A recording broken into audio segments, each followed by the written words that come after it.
Hi, my name is Andrew Yomokowski, owner and founder of Heartland Credit. Thanks for taking time to listen to our education video series.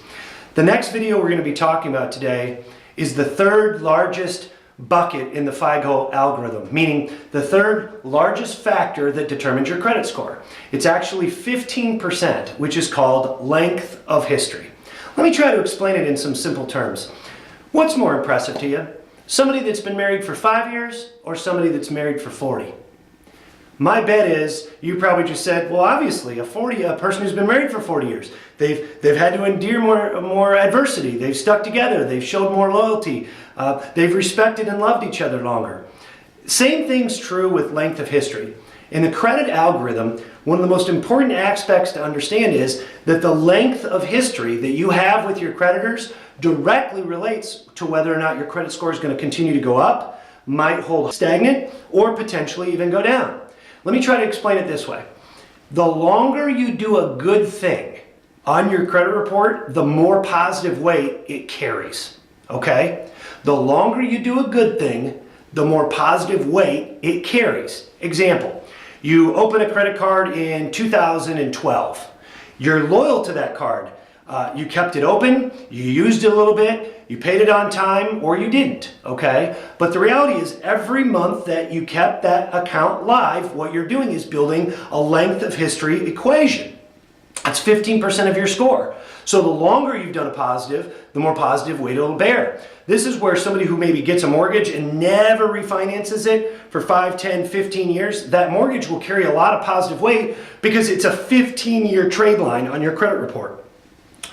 Same thing true on a car loan. The negative of automobile loans, if you think about them, some people pay cash for their cars, but most people finance them. So you're going to pay for 36 months if it's a 3-year loan, or 48 months if it's a 4-year loan, or 60 months if it's a 5-year loan. But the reality is that history is only there while you're really making those payments. Once that account's paid in full, it has some history, but not nearly as it was as a live active kicking account.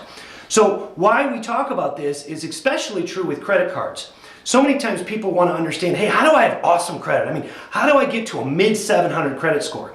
Well, it's interesting. One of my favorite things about credit is once you get on track and you're doing things correctly, you don't need to keep adding things on. It's unlike most things. You know, at work, for you to get a promotion this year, you're probably going to have to do better work, do more hours, more extra credit, more maybe coming in earlier, staying later. The point I'm making is that most things in our lives, promotion, improvement, we have to give more to get more. You give more input to get more output.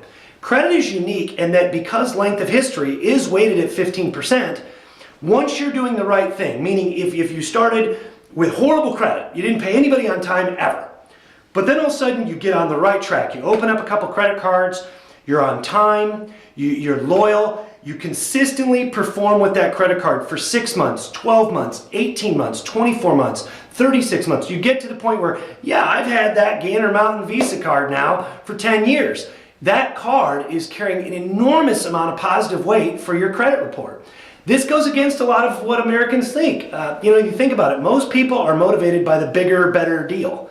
Meaning sometimes if we'll leave company A because company B is making a better offer than the service we're getting from company A.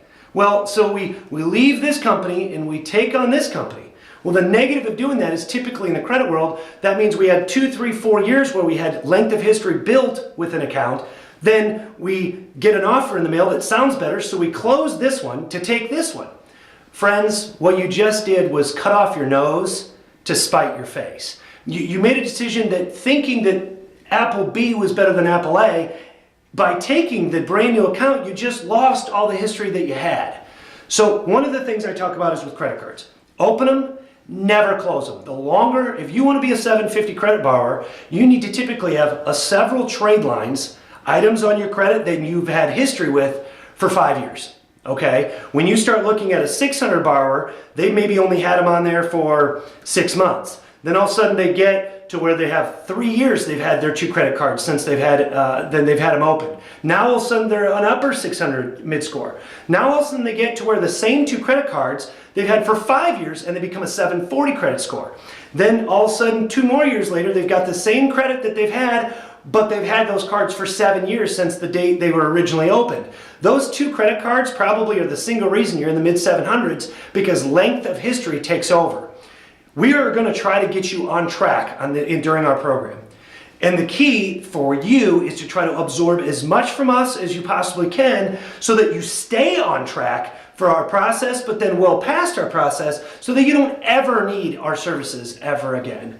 Length of history, 15% of your score, and it's the way that you can make sure by simply being loyal, you can have great credit for the long, long term.